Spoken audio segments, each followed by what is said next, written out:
Hello guys, dito ulit tayo ngayon at ngayon naman magluluto tayo ng lechon belly. Okay, simulan na natin. So mga kailangan lang natin ay of course ito, lechon belly. Bali ano to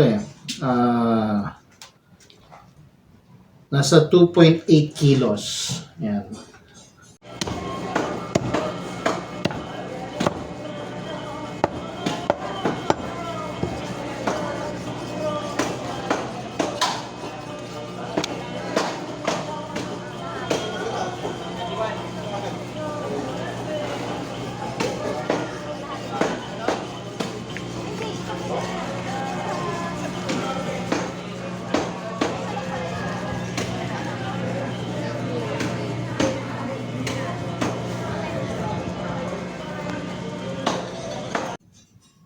Tinimbang namin sa palengke, nasa 2.8 kilos siya. Tapos tinanggal na lang yung mga buto.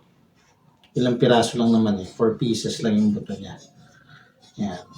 Tsaka medyo mas malaman siya. Actually sa grocery, pag bibili kayo nito, yung nakarolyo na, mapapansin nyo, wala itong last layer.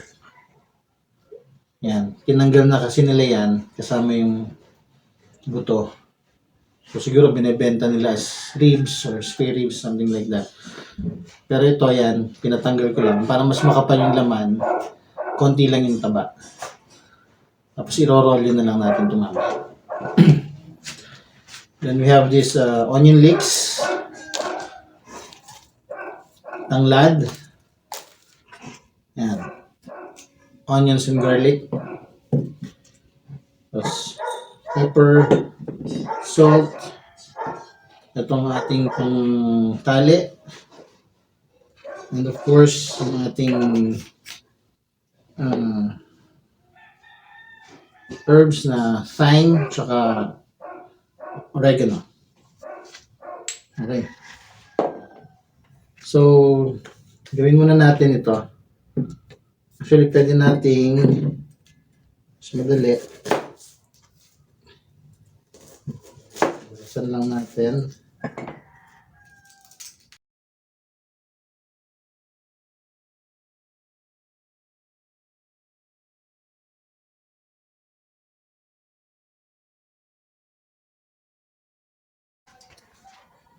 Okay.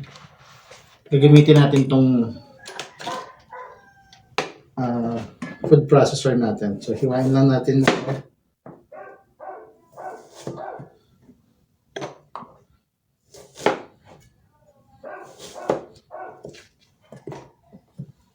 Tapos siguro dito,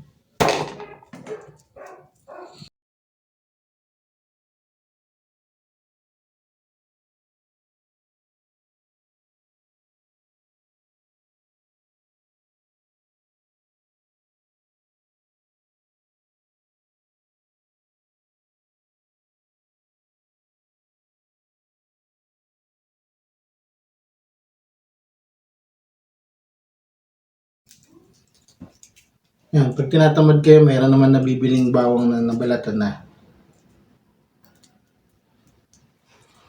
So, yun lang ako nakita kanina. Pero kung meron, yun na lang ang bibiling ko para mas mabilis.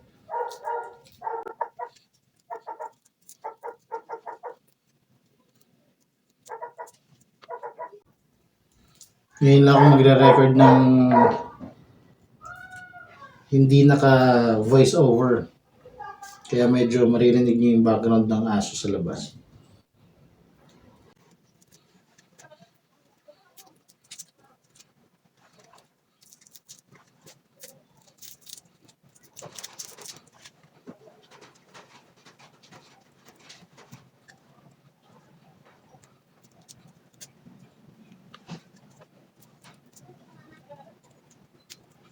Yan, lapit na. Kunti na lang to.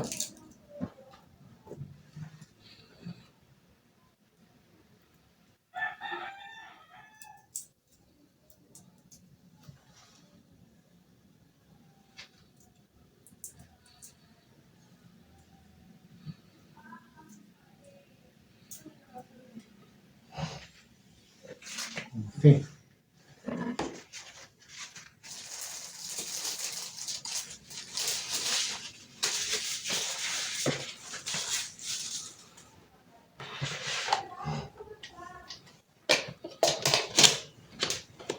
Ito ang classic naming food processor. Matanda pa to sa mga kapatid ko. So nasa 30 plus na itong edad nitong blender na to, food processor. May kasama kasi siyang blender ito at saka yung parang slicing set.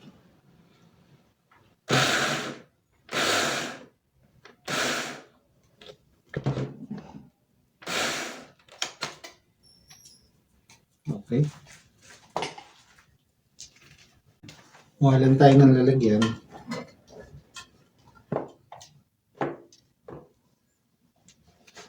Sayang yung mga nasa ibabaw.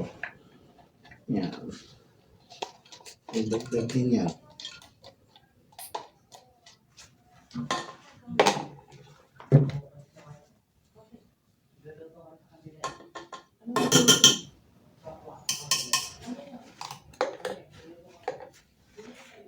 Actually, pag tinignan nyo siya, ganyan ang itsura niya.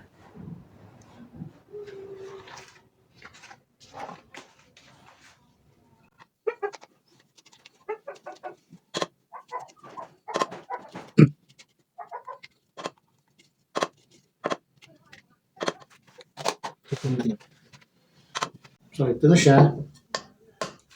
Ito na natin.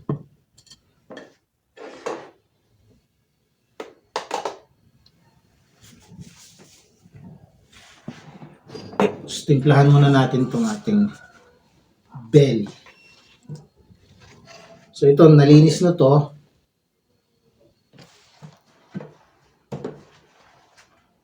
Yan, na-trim na rin yan.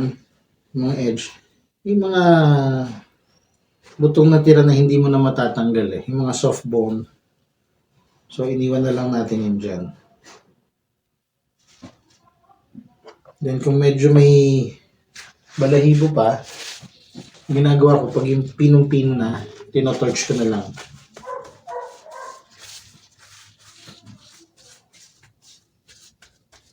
Punasan lang natin. Put it in.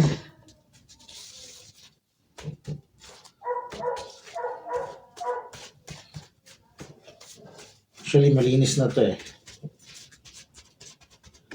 At hindi naman siya basa. So, make sure lang na medyo dry yung meat natin.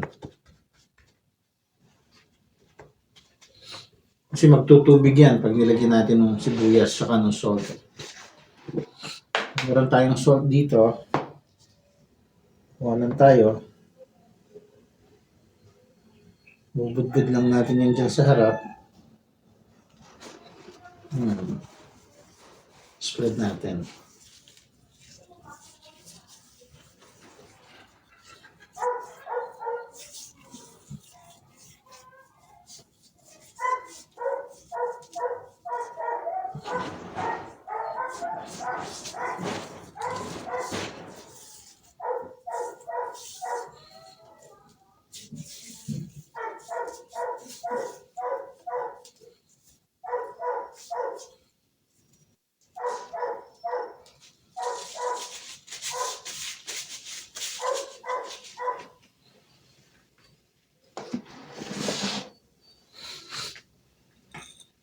Natin ng pepper.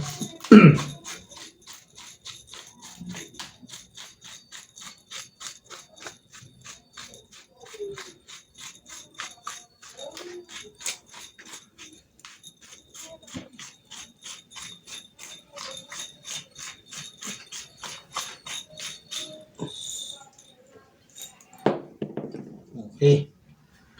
So, yan. Lagyan na natin to. Gawin natin, i-spread lang natin yan dyan.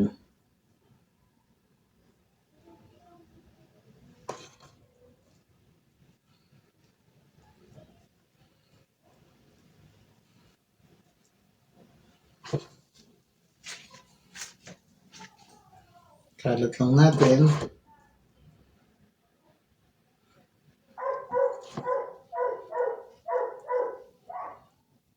Kung wala pala kayong pang food processor o tinatamad kayong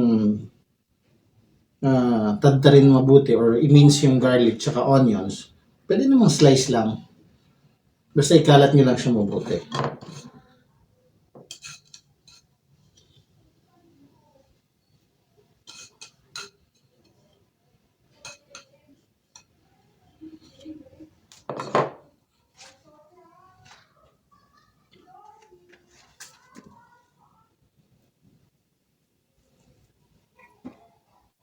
Okay. Hugas lang tayong kamay.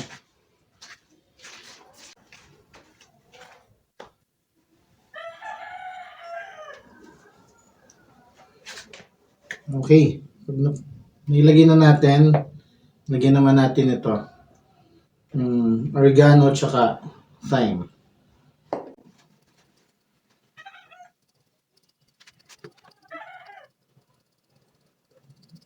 Make sure na lagyan natin. Siyempre, ang purpose niyan, pampabango ng ating meat. Siyempre, magdadagdag din siya ng flavor. Medyo makakagay din sa ating meat. Yan, umihi ng hiyaw sa diba? Right, ulit.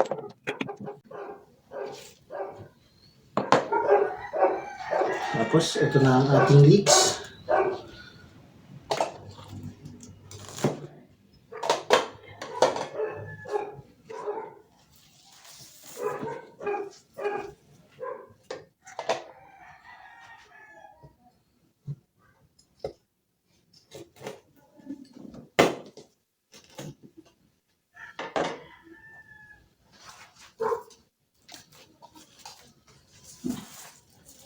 Ating tanglad. Medyo usog lang natin ng konti.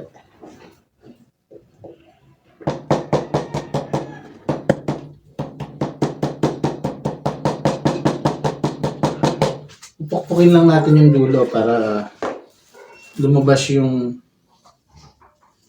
pinaka-aroma niya. Sukatin lang natin. Pwede na to.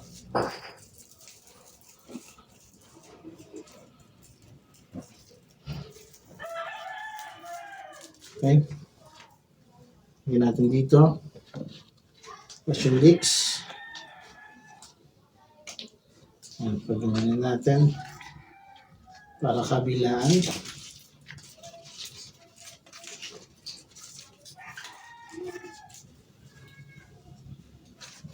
Lalagay lang natin siya dyan. Tapos, i-roll lang natin yan.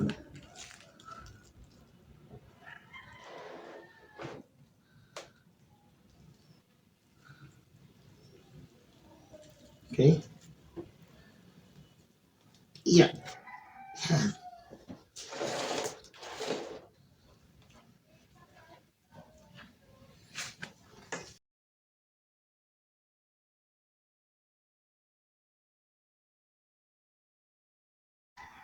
Then, mag-start na tayong tali. So, meron tayo dito yung baka twine nito eh.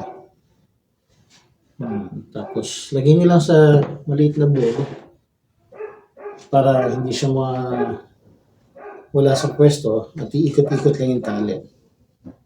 So, ang gagawin natin dito, pasok lang natin sa ilalim. Tali muna natin siya sa gitna.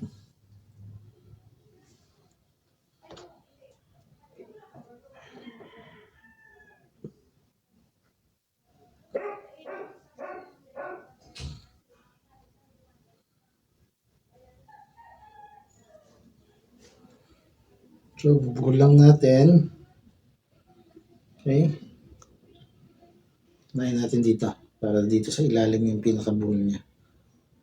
Sa gilid niya.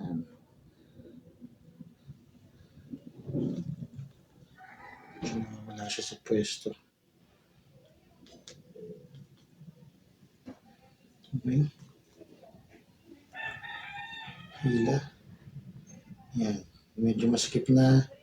Bull pa natin ng isa para mag-lock.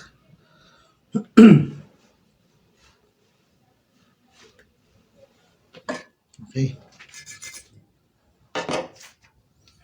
Tapos, dito naman sa dulo.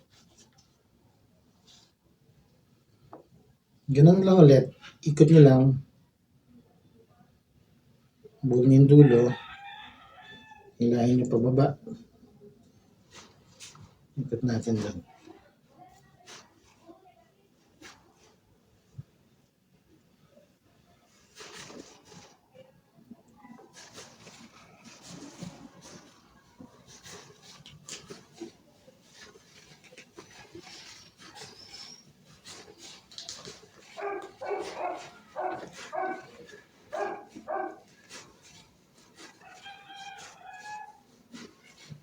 Okay?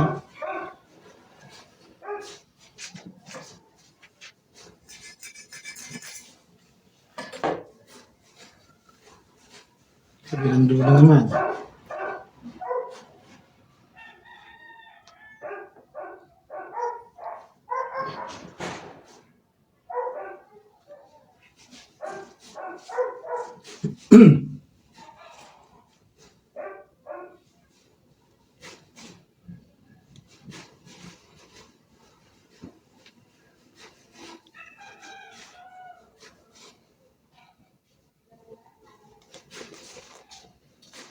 Okay?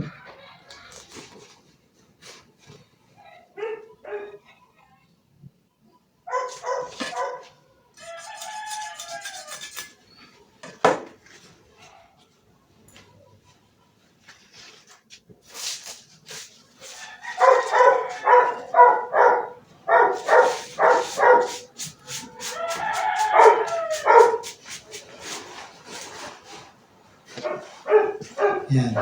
Pag na-secure nyo na yung gitna, yung dalawang edge, pwede na kayong magtali pa sa between ng mga tinali nyo. Oops, medyo maluwag ito. Yan.